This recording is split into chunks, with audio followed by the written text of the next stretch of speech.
Halo, jangan lupa ya subscribe channel Revians TV. Jangan lupa subscribe channel Revians TV. Assalamualaikum warahmatullahi wabarakatuh. Halo guys, kembali lagi di channel yang paling keren sendiri ya, seantero negeri, ya, channel Revians TV. Ya, calon channel bagus lah. kalau sekarang baru kerdil, nggak masalah. Yang penting kita menyajikan konten-konten yang menarik guys. Oke, kali ini kita membahas soal hukum dalam konten Cakap Hukum bersama ya, lagi-lagi bersama advokat muda dan founder dari SHI, Sekolah Hukum Indonesia, yaitu Adi Putra Cesario. Kita sapa Mas Adinya ya. Halo, Assalamualaikum Mas Adi, gimana kabarnya? Waalaikumsalam warahmatullahi wabarakatuh. Selamat pagi, Mas Budi. Kabar baik. Alhamdulillahirrahmanirrahim. Ini sudah sembuh dari sakit, alhamdulillah. Sudah ketemu lagi sama pemirsa TV. Yang kecepit kemarin ya, Boyoan. Itu loh, TV. Buyune ojo. Tok men. Yang lepas. Ini makasih banget Joni. Nah, makasih banget Joni. Ya. Kaosnya Sekolah Hukum Indonesia guys. Ya sudah sampai. Ya kebetulan saya juga sudah sampai Pontianak ini ya. Oke, seperti apa? Bicara apa sih namanya? Seperti yang kemarin saya bilang ya. Soal kelanjutan dari pembahasan kita terkait ketakutan dari masyarakat yang tersandung hukum. Kali ini kita akan membahas soal hak dan kewajiban tersangka dan saksi saat menghadapi para penegak hukum. Seperti itu Mas Adi. Nah, sekarang pertinyi ini, ini kayak tukul ya, pertinyi ini. Kembali ke laptop. Kembali ke laptop. Pertanyaannya adalah, tak boleh animo ini ya. Nah, iya. Apa yang harus dilakukan nih?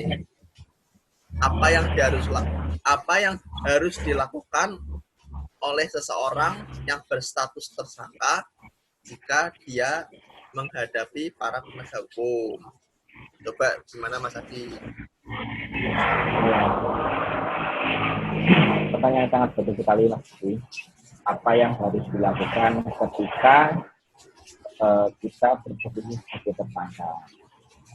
Sebelumnya mungkin saya akan jelaskan dulu Mas terkait dengan apa sih bedanya atau step-stepnya. Kan kemarin mungkin saya sudah jelaskan sedikit. Kali ini saya akan jelaskan mungkin lebih terperinci ya Mas. Step atau kedudukan orang itu ketika dia sampai tahap mana di perkara pidana seperti itu. Ya. Di sini saya bedakan jadi 4 kedudukan atau 4 posisi atau 4 step ya. Ketika orang itu tersangkut atau mendapatkan laporan di kepolisian bahwa dia diduga melakukan tindak pidana seperti itu Mas.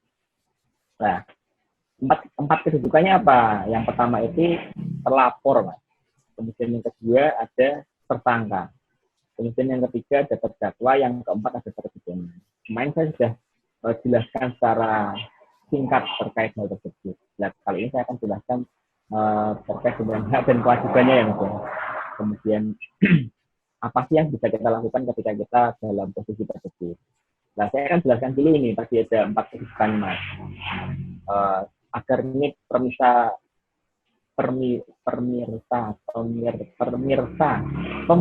lah. Kalau orang kepinteran gini ya, bingung nyari kata-kata ya. Ya Allah. Pemirsa di Revians TV itu tahu apa sih pengertiannya. Karena ketika tahu, yang kemarin saya jelaskan, ketika orang itu tahu, kemudian orang itu mengetahui, maka akan terminimalisir tingkat ketakutan, tingkat grogi. Dan ketika nggak grogi, dia bisa berpikir secara tenang, kemudian dia harus melakukan apa. Seperti itu ya Mas ya. Ya, ya. Nah, tapi yang pertama apa? Tapi yang pertama ada terlapor. Terlapor. Nah, mungkin Oke, dari, terlapor. ya dari pemirsa Regen TV mungkin bisa sambil ambil buku, mencatat gitu ya, biar ketika nanti ada rekannya atau dari tetangga atau saudara yang menghadapi posisi seperti ini bisa menjelaskan secara lebih terperinci. Gitu ya Mas ya? Siap, siap, siap. Ya, siap. Ya, tadi terlapor. Terlapor itu apa sih? Terlapor itu ketika ada orang itu melaporkan dugaan tindak pidana kepada kepolisian. Nah, terlapor itu siapa? Berarti kan ada pelapor, ada terlapor. Nah, pelapor orang yang melaporkan dugaan tindak pidana. Nah, kemudian terlapor siapa? Terlapor yang dilaporkan. Jika orang itu diduga melakukan tindak pidana. Itu yang terlapor. Kemudian naik ke step berikutnya. Ada tersangka yang tadi Mas Budi bertanya, apa sih tersangka sebenarnya, kemudian hak dan kewajibannya apa? Nah, tersangka ini pada pasal 1 ayat maksudnya pasal 1 angka 14 di KUHP, Mas, Kitab Undang-Undang Hukum Acara Pidana. Itu apa sih pengertiannya?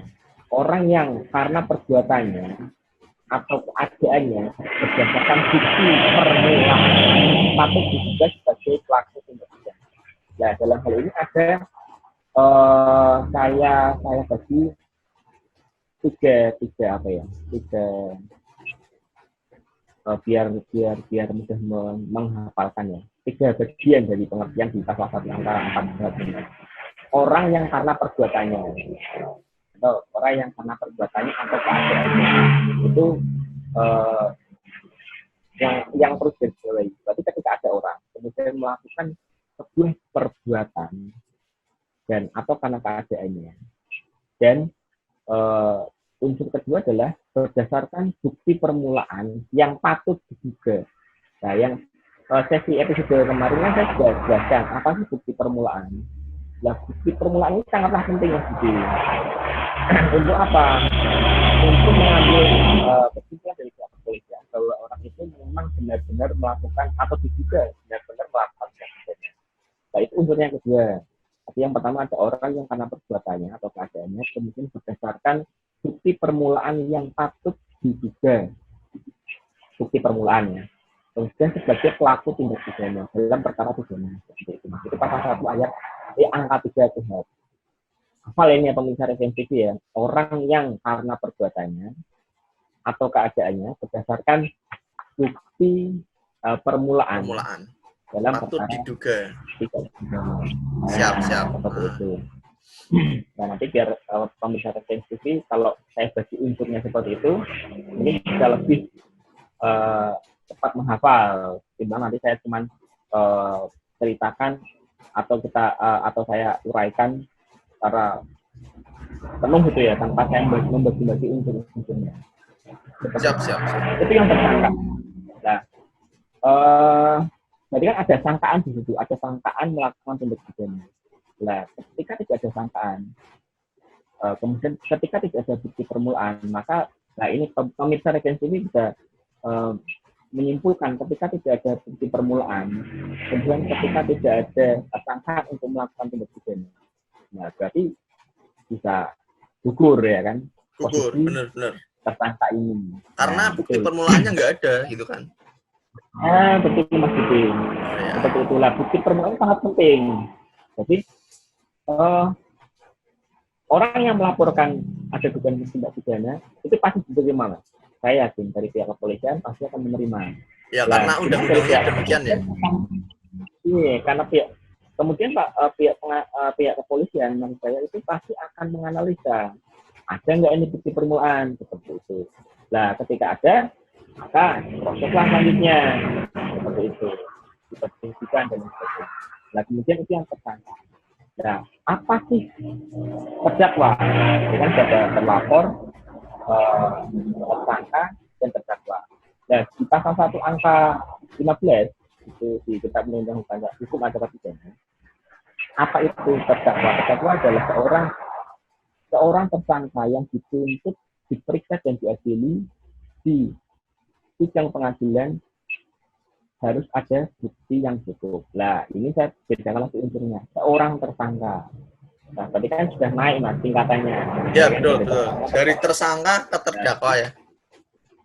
terdakwa. Orang tersangka yang dituntut diperiksa dan diadili dalam proses pengadilan. Nah, bedanya gitu. Nah, di sini juga saya jelaskan sedikit tentang hak terdakwa itu seperti apa. Kemudian karena banyak masyarakat itu yang dia ketika sudah dalam posisi terdakwa, dia sudah nggak tahu harus berbuat apa mas, terus asa. Nah, padahal di sini di undang-undangnya di bab sendiri juga dijelaskan tentang hak-hak terdakwa itu sendiri mas. Nah, untuk apa? Untuk menjamin hak yang dimiliki terdakwa di dalam pengadilan. Karena takutnya ada kewenang-wenangan atau intimidasi. Nah, hak terdakwanya apa? Yang pertama, mendapat bantuan hukum dan memilih sendiri penasihat hukum. Oh. Penasihat hukum dalam perkara pidana itu sangat membantu. Karena apa? Karena seperti saya jelaskan, psikologi mereka itu ketika dia dalam posisi seperti ini itu sudah down. Dia mereka nggak tahu harus berbuat apa. Padahal di undang-undangnya itu sudah dijamin mas haknya, hak untuk mendapatkan bantuan hukum dan memilih hak untuk mendapatkan bantuan hukum sendiri penasihat hukum. Dengan pemeriksaan. Nah, kemudian yang kedua itu mendapatkan penasihat hukum dari penasihat hukum yang ditunjuk pejabat bersangkut dengan biaya cuma-cuma. Nah, biaya cuma-cuma maksudnya apa? Untuk para terdakwa yang dia dalam posisi orang yang tidak mampu, kemudian dia memang benar-benar membutuhkan pendampingan dalam tingkat pemeriksaan, lah itu bisa ditunjukkan mas. Nah, biasanya kalau di pengadilan negeri itu di beberapa kabupaten ada semacam lembaga bantuan hukum mas, itu yang terakreditasi Kementerian Hukum dan HAM. Nah, ketika mereka terakreditasi Kementerian Hukum dan HAM, biasanya mereka bekerjasama dengan pengadilan negeri tempat untuk apa? Untuk memberikan bantuan hukum secara cuma-cuma kepada orang-orang yang membutuhkan. Nah, kemudian haknya apalagi si terdakwa untuk menghubungi dokter ketika ia sakit, kemudian untuk menerima kunjungan rohaniawan. Nah, rohaniawan ini kan sangat penting, mensupport rohani, kemudian untuk haknya satu lagi dapat dikunjungi oleh pihak keluarga. Nah, poin-poin ini kan sebenarnya sangat penting mas ketika terdakwa itu dalam posisi pemeriksaan di pengadilan. Nah, mereka seolah-olah tidak tahu berbuat apa. Padahal di sini saya kenal tulis itu di Undang-Undang Nomor 8 tahun 1981 tentang UHAT itu ada pasal 50 sampai 68 itu hak tersangka dan hak terdakwa itu dijamin sudah tulis sangat tegas di situ, mendapatkan kunjungan rohaniawan, kemudian mendapat kunjungan dari keluarga, kemudian mengajukan saksi yang dapat meringankan. Nah, yang ini sangat jelas sekali mas, menjamin hak-haknya. Ini akan disebutkan hanya beberapa, namun masih banyak lagi. Itu salah satu hak dari terdakwa. Nah, kemudian kita naik ke tes berikutnya ketika terdakwa itu sudah diadili. Nah, ketika sudah diadili, kemudian mendapatkan putusan yang inkrah, itu kita sebutnya bukan terdakwa lagi, mas, tapi terpidana. Nah, terpidana apa? Terpidana seorang yang dipidana berdasarkan putusan pengadilan yang telah memperoleh kekuatan hukum yang tetap. Nah, memperoleh kekuatan hukum yang tetap di sini kan berdasarkan proses pemeriksaan di pengadilan yang sangat panjang sekali. Berdasarkan bukti permulaan tadi, kemudian dikembangkan oleh penyidik, oleh penuntut umum, kemudian di situ dari yang saya sebutkan tadi tentang hak-hak dari tersangka, dia bisa mengajukan saksi yang dapat meringankan. Itu setelah melalui proses yang begitu panjang, kemudian mendapatkan putusan yang inkrah, maka terdakwa itu naik stepnya mas menjadi terpidana. Nah, tadi saya sudah jelaskan mas Budi terkait dengan hak terdakwa. Nah, nyambung ini saya pertanyaan dari Mas Budi. Apa sih hak tersangka? Nah, tadi saya sudah jelaskan. Undang-Undang nomor 8 tahun 1981 itu tentang KUHP, Kitab Undang-Undang Hukum Acara Pidana pasal 50 sampai pasal 68 itu juga banyak sekali mas pasalnya. Ini mau saya ceritakan semuanya atau sebagian?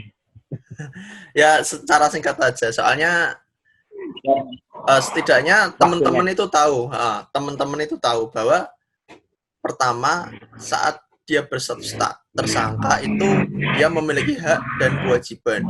Jadi kalau tahu hak dan kewajiban dari tersangka, nah pelanggaran yang dilakukan oleh oknum penegak hukum itu bisa diminimalisir. Seperti itu ya Mas Adi ya. Nah, Jadi patokannya adalah okay. KUHP. Jadi teman-teman harus baca tuh KUHP kalau misalkan temannya atau saudara atau bahkan dirimu sendiri ya.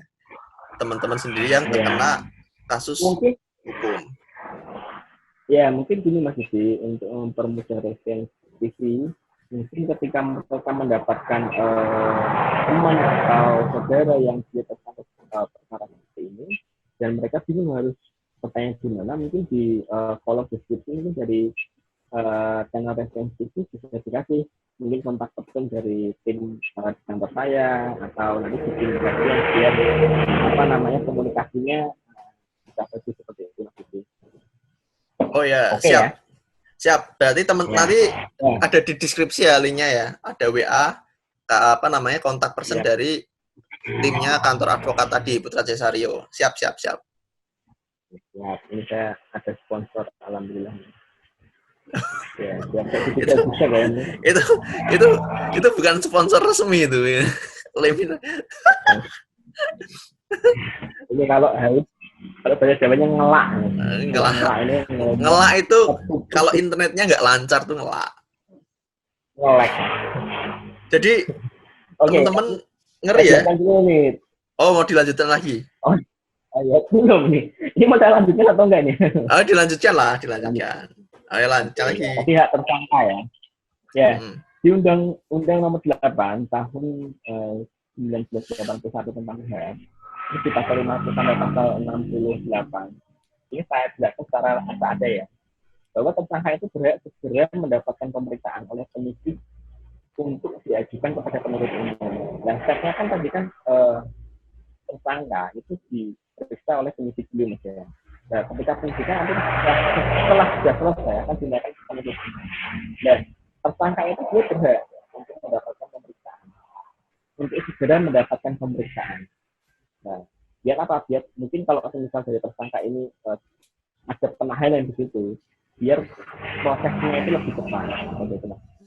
Nah, kemudian ada lagi hak dari tersangka. Tersangka berhak segera dimajukan ke pengadilan oleh penuntut umum. Nah, ketika stepnya ketika diperiksa oleh penyidik, naik ke penuntut umum, kemudian ketika sudah ke penuntut umum, maka bisa diajukan ke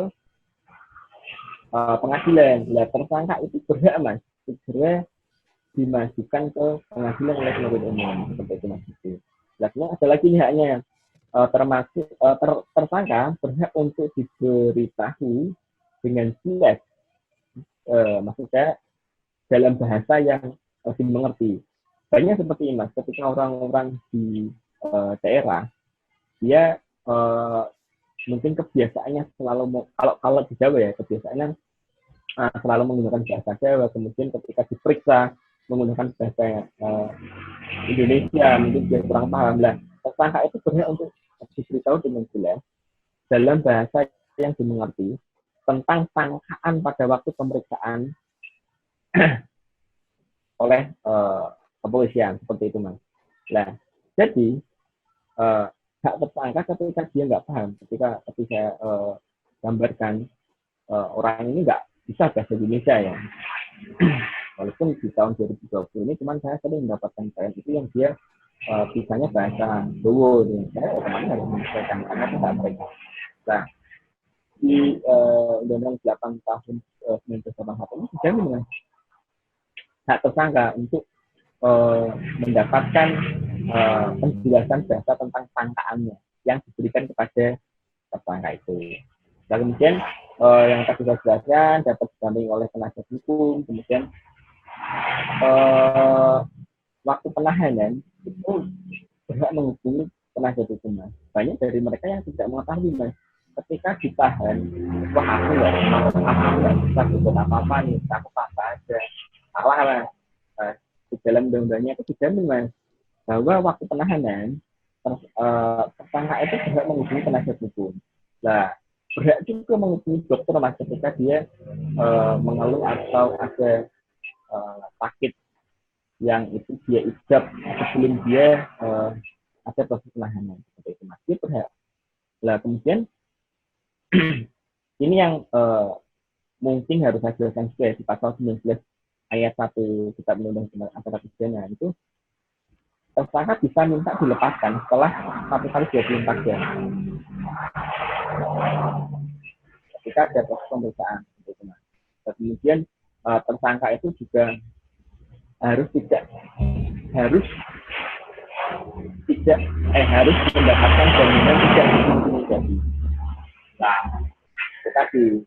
Jadi kadang mereka berpikirnya yang tadi saya sebutkan pasrah, kemudian karena mungkin ada intimidasi atau kenapa. Lah padahal di undang-undangnya itu tidak boleh masuk ke intimidasi seperti itu. Nah, dari hak dan kewajiban tadi yang terbiasa itu cuma hak ya. Lah kewajibannya apa? Kewajibannya ya berperilaku baik, wajar lah itu, Mas, berperilaku baik, kemudian apa namanya tidak melakukan apa namanya perlawanan, itu malah bisa memberatkan dari sangkaan yang dia terima seperti itu. Itu salah satunya. Dan ini saya perlu jelaskan tentang syarat penangkapan enggak ini yang lebih detail dari yang kemarin. Gimana? Ini seperti saya jelaskan ya, syarat penangkapan seperti yang kemarin saya jelaskan ini. Oh ya, perlulah.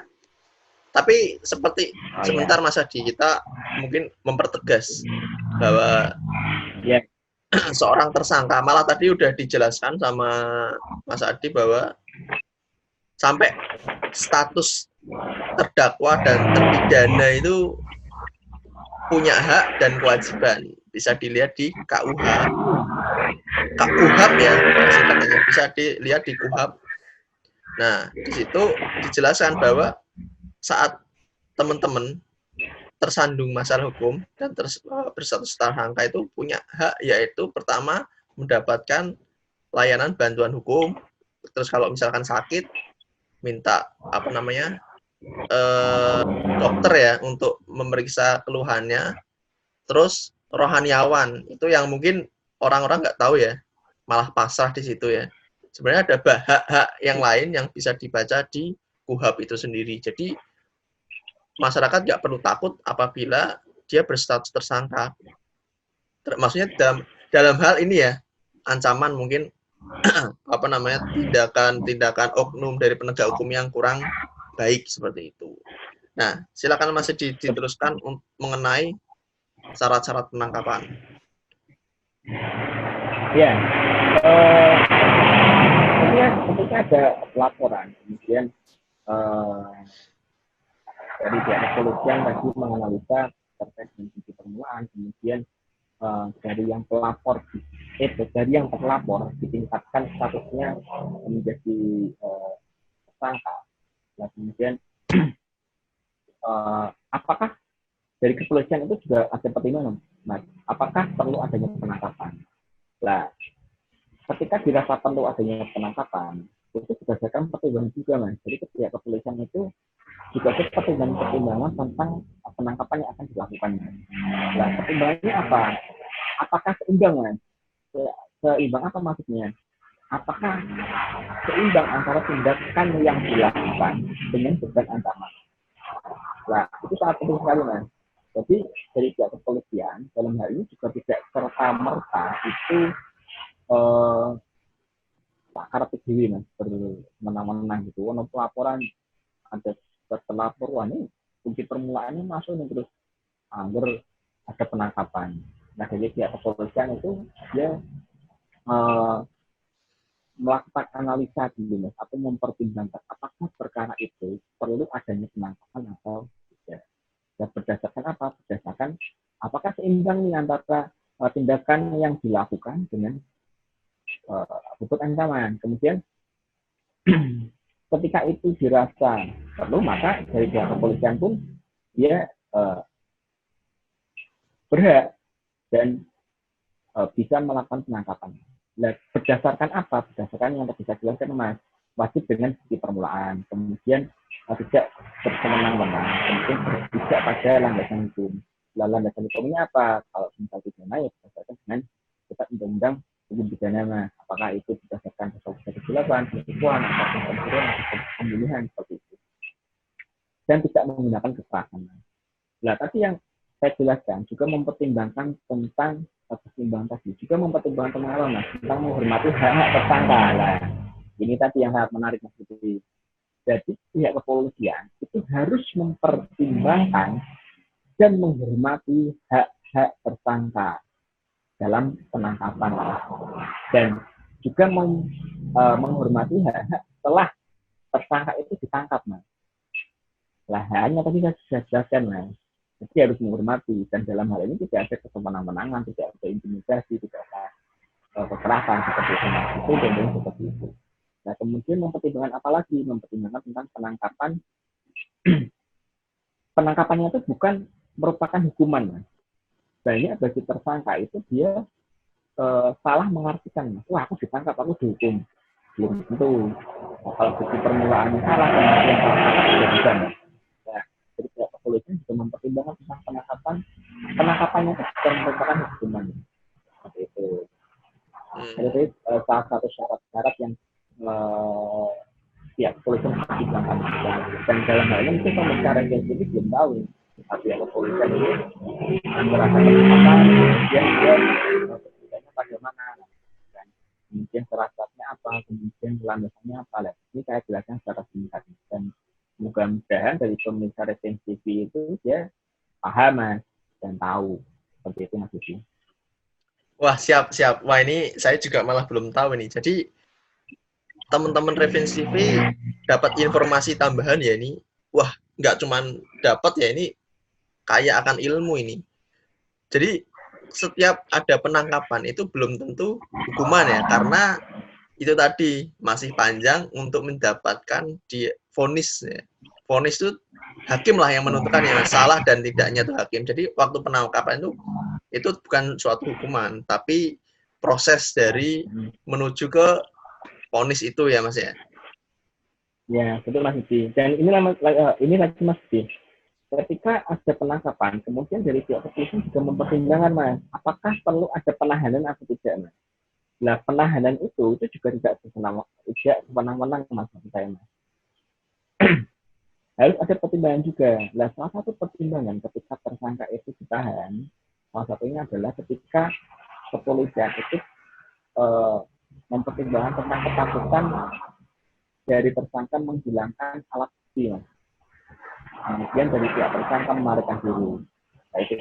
Nah, itu pun berdasarkan dari sangkaan-sangkaan kemudian pidana-pidana yang itu dikategorikan dari pihak tersangka dia bisa menghilangkan barang bukti kemudian melarikan diri dan mungkin akan melakukan intimidasi atau pengancaman dari saksi yang itu bakal diajukan oleh jaksa penuntut umum ke pengadilan seperti itu mas. Oke siap. Nah ini kan tambahan ilmu. Jadi banyak pertimbangan dari penegak hukum, terutama polisi saat penangkapan ya. Jadi nggak serta-merta ada alasannya. Itu pun katanya ada hak untuk penangguhan penahanan ya mas ya. Kalau tahu ya. Betul mas. Betul. Oke. Itu di episode bisa. Apa? Itu di episode berikutnya bisa. Oh ya, penangguhan penahanan ya. Oke. Sangat menarik, sangat menarik. Cara-caranya Nah, bisa. sangat detail ya kalau menurut saya. Dari terlapor, tadi pelapor dijelaskan di KUHP, pelapor, terus tersangka, terus naik ke terdakwa dan terpidana ternyata punya hak dan kewajiban. Saat misalkan dikunjungi oleh keluarga, terus mendapatkan fasilitas kesehatan dan lainnya, itu bisa dibaca di KUHP, sangat lengkap sekali. Jadi teman-teman harus tahu bahwa apabila tersandung masalah hukum, jangan panik ya, seperti itu. Nah, ini yang menarik Mas, kan kalau ada tersangka, kita berbicara soal bukti permulaan. Jadi ada dari terlapor itu naik ke tersangka karena ada bukti permulaan. Nah, bukti permulaan itu kan salah satunya kemarin di video kita kan membahas soal saksi. Nah, ini kita masuk ke saksi gimana nih Mas Adi? Siap, Mas. Nah, saksi ini mengenai saksi kan kadang-kadang orang takut tuh mau bersaksi, aduh bersaksi. Kalau istilahnya minder lah, udah ke kantor polisi itu kan pasti takut kan, orang pasti takut kalau untuk bersaksi, baik dalam ranah kepolisian maupun ranah pengadilan ya, pasti kan getir-getir gitu kan. Nah, sebenarnya saksi ini seperti apa Mas, gambarannya Mas?